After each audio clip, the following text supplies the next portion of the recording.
Dans les précédentes vidéos, nous avons vu comment calculer le temps sans vent, notamment avec le facteur de base, puis comment calculer la dérive, donc en prenant en compte le vent.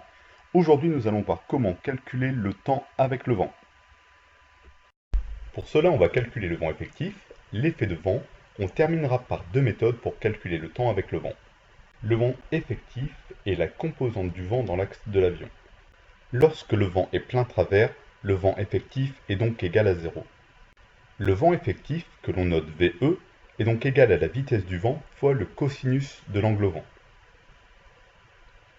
Si on reprend notre petit exemple avec notre avion qui a une vitesse de 100 nœuds, l'angle vent est égal à la direction du vent moins la route suivie, donc 30 degrés.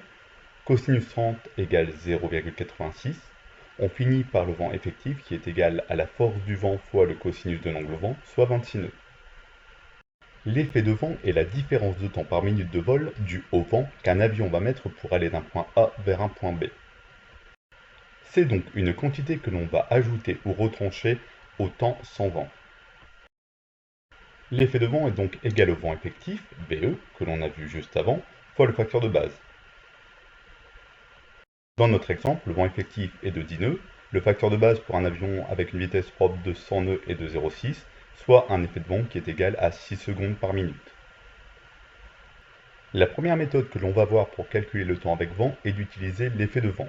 On a donc le temps avec vent qui est égal au temps sans vent plus l'effet de vent fois la distance parcourue. Pour cet exemple, on va prendre un temps sans vent de 5 minutes et une distance de 5 nautiques. On a vu précédemment que l'effet de vent était de 6 secondes par nautique. On a donc au final un temps avec vent de 5 minutes plus 5 fois 6, donc 5 minutes plus 30 secondes, soit au final un temps avec vent de 5 minutes et 30 secondes.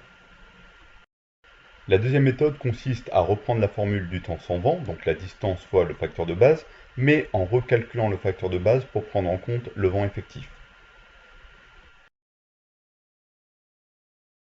Si on reprend notre exemple précédent, on va donc avoir une vitesse sol qui est égale à la vitesse propre moins le vent effectif, soit 100 moins 10 égale 90 nœuds, un facteur de base recalculé avec le vent égal à 60 divisé par 90, environ 0,66, et finalement un temps avec vent qui est égal à la distance fois le facteur de base recalculé, soit 330 secondes, 5 minutes 30.